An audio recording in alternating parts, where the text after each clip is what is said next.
साथियों, ब्रह्मोस जैसे complex system की एक खास विशेषता होती है और यह सिस्टम अनेक प्रकार के सब सिस्टम, कंपोनेंट्स और पार्ट्स से बने होते हैं जिन्हें किसी भी एक जगह पर निर्मित करना संभव नहीं होता। यह सभी अलग अलग पार्ट्स इतने विशेष होते हैं, स्पेशलाइज्ड होते हैं, इनमें से हर एक को बनाने के लिए हाईली स्किल्ड मैन पावर और हाई टेक्नोलॉजी वाले हथियार, औजार, टूल्स की आवश्यकता होती है।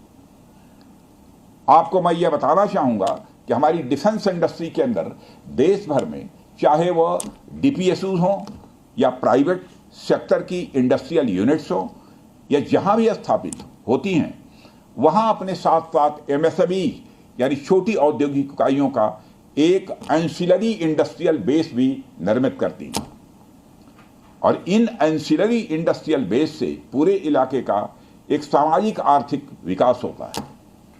मेरा मानना है कि यह फैसिलिटी सेंटर भी वही भूमिका निभाएगा। और साथियों, जैसा कि आप सब जानते हैं, चाहे भारत सरकार हो या राज्य सरकार, हमारी नीति एकदम साफ है। Make in India, make forward. हमारे लिए रक्षा क्षेत्र में आत्मनिर्भरता का अर्थ बहुत व्यापक है। हम इस विचार के साथ आगे बढ़ रहे हैं कि हमें खुद के लिए तो आर्म्स एंड इक्विपमेंट बनाना ही है, साथ ही साथ में पूरी दुनिया को एक्सपोर्ट भी करना है। साथियों, दुनिया की मिलिट्री मार्केट में अपार संभावनाएं हैं। हाल ही में मैं Stockholm International Peace Research Institute की एक रिपोर्ट पढ़ रहा था। उसमें उन्होंने यह बताया है कि वर्ल्ड मिलिट्री एक्सपेंडिचर 2024 में बढ़कर $2,718 बिलियन हो गया है। आप सोचिए, आर्म्स एंड इक्विपमेंट का इतना बड़ा मार्केट हमारी राह देख रहा है। इसलिए हमें बेहद मजबूती से भारत को दुनिया के लिए एक अट्रैक्टिव डिफेंस प्रोडक्ट हब के रूप में विकसित करने की ओर आगे बढ़ना ही होगा।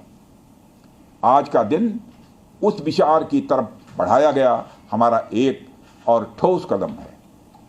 इन सारी चीज़ों ने मिलाकर उत्तर प्रदेश में डेवलपमेंट का एक इकोसिस्टम तैयार किया है।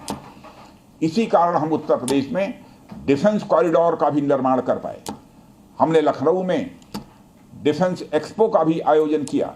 हमने डीआरडीओ के टेस्टिंग सेंटर DTTC की भी स्थापना की और आज जिस ब्रह्मोस फैसिलिटी का उद्घाटन यहाँ हो रहा है, इस फैसिलिटी की शुरुआत से ही लगभग 500 डायरेक्ट और 1000 इनडायरेक्ट रोजगार सृजित होंगे। यह भी कहीं न कहीं उस इकोसिस्टम के कारण ही संभव हो पाया है जो श्री योगी आदित्यनाथ जी ने यहाँ डेवलप किया है। यानी हमारी डबल इंजन की सरकार उत्तर प्रदेश में खेल से लेकर खेत तक, कल्चर से लेकर कनेक्टिविटी तक, पुलिस से लेकर पॉलिसी तक और टेक्नोलॉजी से लेकर टूरिज्म तक हर क्षेत्र में विकास कर रही है। इसलिए मैं उत्तर प्रदेश सरकार को पुनः बधाई देता हूं। हर तरीके से उत्तर प्रदेश और भारत के डेवलपमेंट को लेकर हमारा संकल्प, हमारा समर्पण और हमारी प्रतिबद्धता और भी मजबूत होती जा रही है। साथियों, 11 मई को पोखरण से जो आत्मविश्वास प्रारंभ हुआ था, आज लखनऊ में वह और मजबूत हो रहा है।